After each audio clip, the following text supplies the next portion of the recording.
Tardes a todos. Hoy estamos en la segunda sesión de la lectura conjunta que corresponde con el capítulo 2 del libro Pozos de Pasión. El título de este capítulo es Salena. Hoy es 25 de noviembre y también coincide con el Día Internacional para la Eliminación de la Violencia contra la Mujer. Vamos a comenzar con una pequeña introducción en relación al capítulo previo. Como sabemos, una de las protagonistas del libro, la doctora Sara Sanz, se encuentra realizando en un país árabe, en Oriente, un proyecto de investigación biomédica y de cooperación.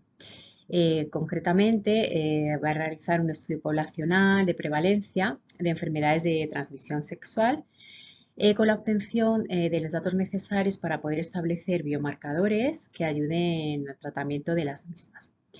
Actúan conjuntamente con las matronas Yanan y Ruba y se encuentran bajo el amparo de los militares franceses, eh, los cascos azules, que lo que hacen es ofrecerles seguridad mientras realizan este proyecto. Como sabemos, en estos países árabes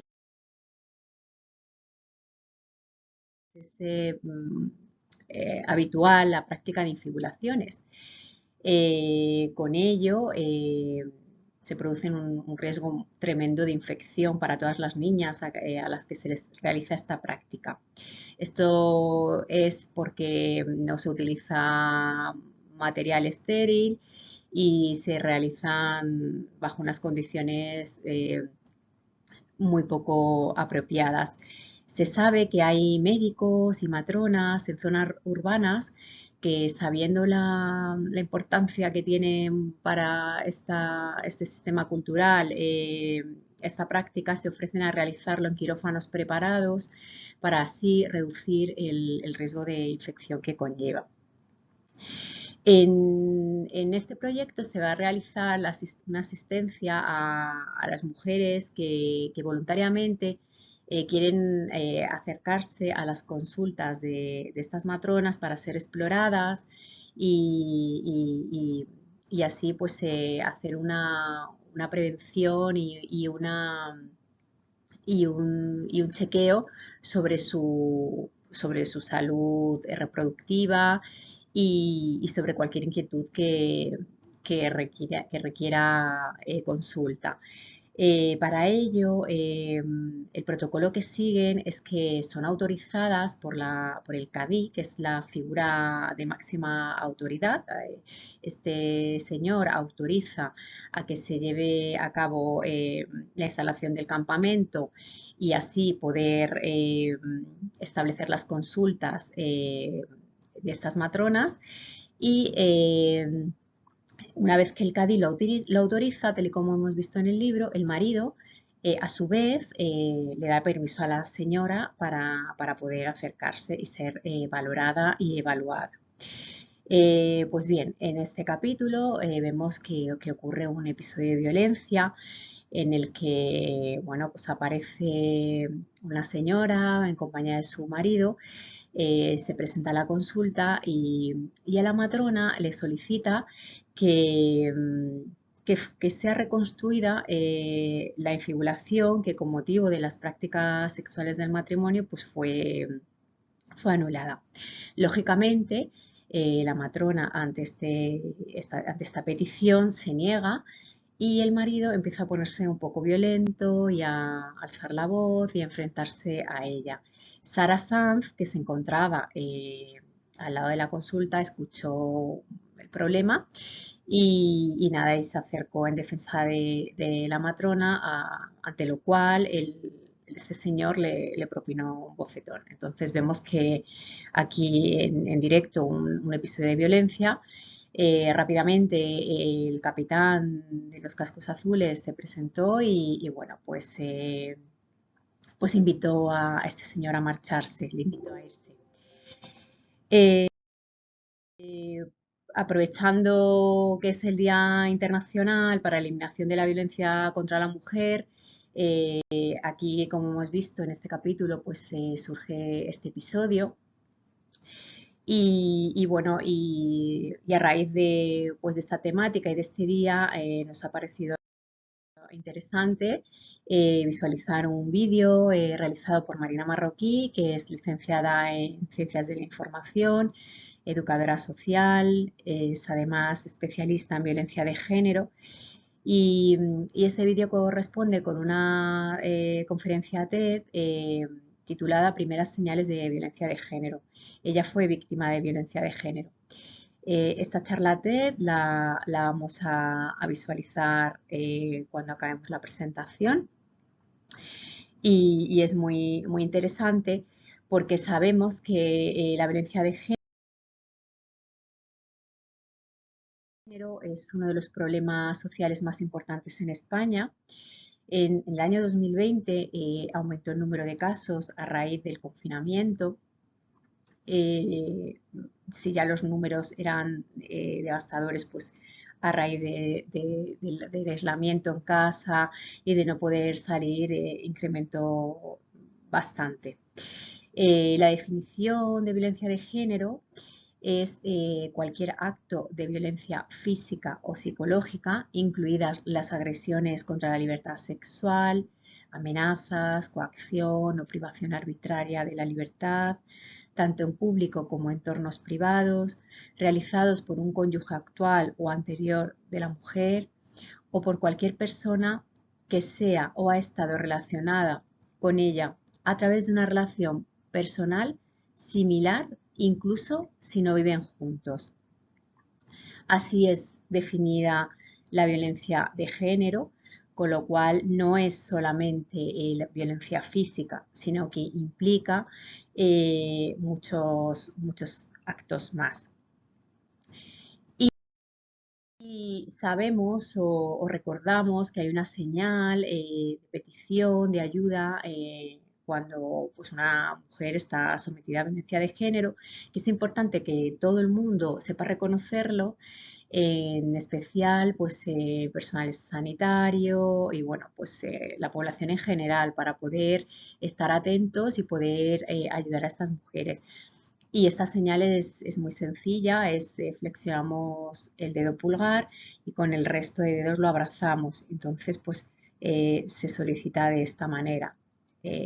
Ante la visualización de esta señal, pues tenemos que sospechar que esa persona está solicitando ayuda y hay que intentar dársela y prestarla de la mejor manera posible. Bueno, pues hasta aquí hemos visto la primera parte de este, de esta lectura conjunta del segundo capítulo. Vamos a centrarnos ahora en la segunda parte en la que vamos a hablar del trabajo doméstico y los roles de género, y así como los riesgos que entrañan para la salud. ¿Vale? Vamos a realizar una charla conjunta y un debate conjunto para entre todos detectar y exponer cuáles son estos riesgos. Para ello, en primer lugar, vamos a recordar unos términos, unas nociones básicas que vimos en la primera sesión de introducción, para poder, en la que se explicó qué era género y cómo se relacionaba con la salud. Bueno, pues el término género se utiliza para describir y analizar las características de hombres y mujeres que están basadas en factores sociales, es decir, se refiere a las conductas, actividades y funciones de mujeres y hombres construidas culturalmente. Las construcciones de género se refieren a la construcción cultural y social diferente para cada sexo, que puede influir en el estado de salud y en la atención sanitaria, lógicamente. Los modelos sociales de género, hablábamos de ellos y nos referimos a los estereotipos y representaciones sociales sobre cómo son los hombres o las mujeres y que pueden producir discriminación y vulnerabilidad en el ámbito del trabajo, educativo, sanitario o cualquier área de contexto social. Y por último, hacer un recuerdo también de las relaciones de género. Existen algunas situaciones en las que sigue siendo aún minusvalorado, discriminado lo femenino, existiendo relaciones de poder entre hombres y mujeres, repercutiendo con ello en el estado de salud y enfermedad. Por ejemplo, como hablábamos, la violencia de género. Eh, los roles de género, antes de introducir y de ver los riesgos que entrañan para la salud, vamos a definirlos, y son los comportamientos aprendidos en una sociedad, comunidad o grupo social determinado, que hacen que sus miembros estén condicionados para percibir como masculinas o femeninas pues ciertas actividades, tareas, responsabilidades, y a jerarquizarlas y valorizarlas de manera diferenciada. Distinguimos 4 modelos de roles de género: el modelo tradicional, el modelo de transición, el contemporáneo y el igualitario. En el libro aparece fundamentalmente el modelo tradicional, que es una organización social que precisa la división sexual del trabajo y se apoya en el sistema de relaciones de género patriarcal, basado en relaciones jerarquizadas y de poder y subordinación de hombre a mujer. Este modelo está plenamente vigente hasta finales del siglo XIX en el mundo occidental y con presencia social aún en las generaciones más mayores. Y como hemos comentado, es el modelo que prima en la trama del libro. Luego tenemos el modelo de transición, que avanza desde principios del siglo XX y se produce por la salida de las mujeres del lugar de subordinación y su acceso a la educación, al trabajo y al ámbito público.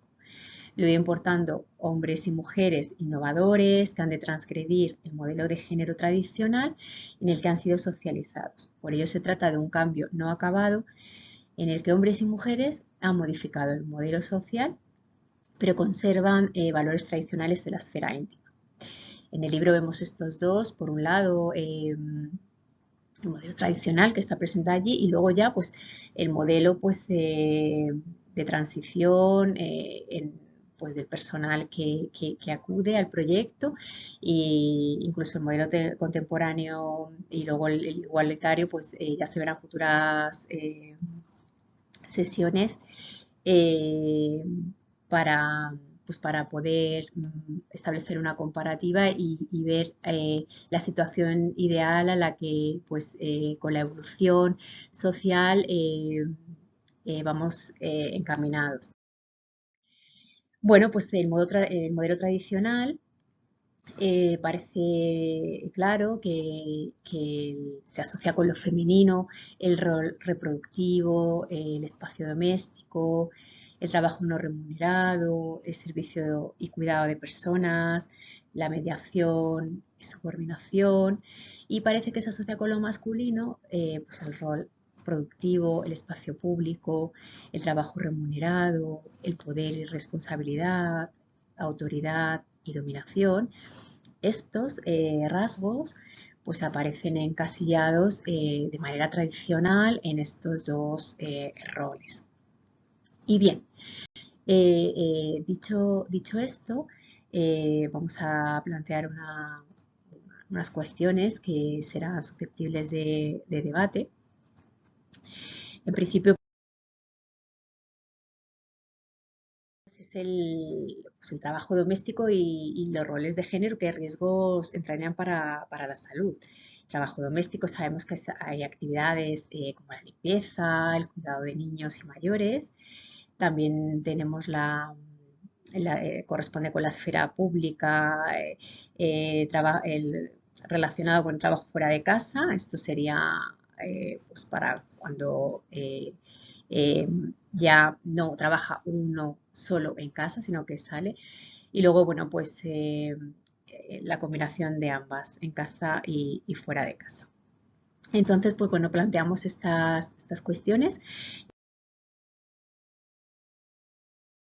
Los riesgos para la salud, pues si los dividimos en estos 3 ámbitos: cuando uno trabaja el correspondiente al trabajo, el espacio doméstico, por otro lado el espacio público, y la combinación de ambos, pues no cabe duda que existen numerosos riesgos para la salud y parece que en el espacio doméstico pues podríamos identificar pues que puede existir un aislamiento con falta de estímulo, pasividad, trabajo repetitivo, invisible, el trabajo a veces puede sentirlo uno desvalorizado y no remunerado, evidentemente.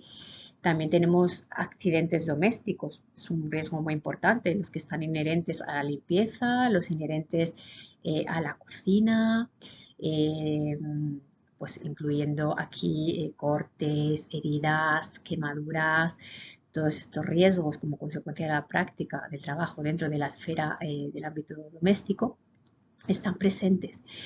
Y dado que para poder realizar determinadas labores cotidianas y domésticas empleamos productos químicos, eh, con los riesgos que conllevan y el desarrollo incluso de patologías típicas a consecuencia de esta exposición, me ha parecido interesante mencionar una guía que se compartió en la anterior sesión en relación a pues a detectar los contaminantes ambientales que principalmente afectan a la mujer embarazada y el recién nacido en dos campos, en lo que es exposición general y luego concretamente a raíz de los alimentos. Y esta guía se ha compartido en el blog y es muy interesante conocer todos estos contaminantes y de la manera en la que podemos evitar estar expuestos a los mismos. Bueno, en el espacio público también tenemos otros riesgos. Lo único que en el espacio público sí que a raíz de realizar labores inherentes a puestos de trabajo determinados y concretos, las empresas ofrecen a sus trabajadores la posibilidad de realizar reconocimientos médicos preventivos, teniendo en cuenta los riesgos a los que está sometido ese trabajador por puesto de trabajo.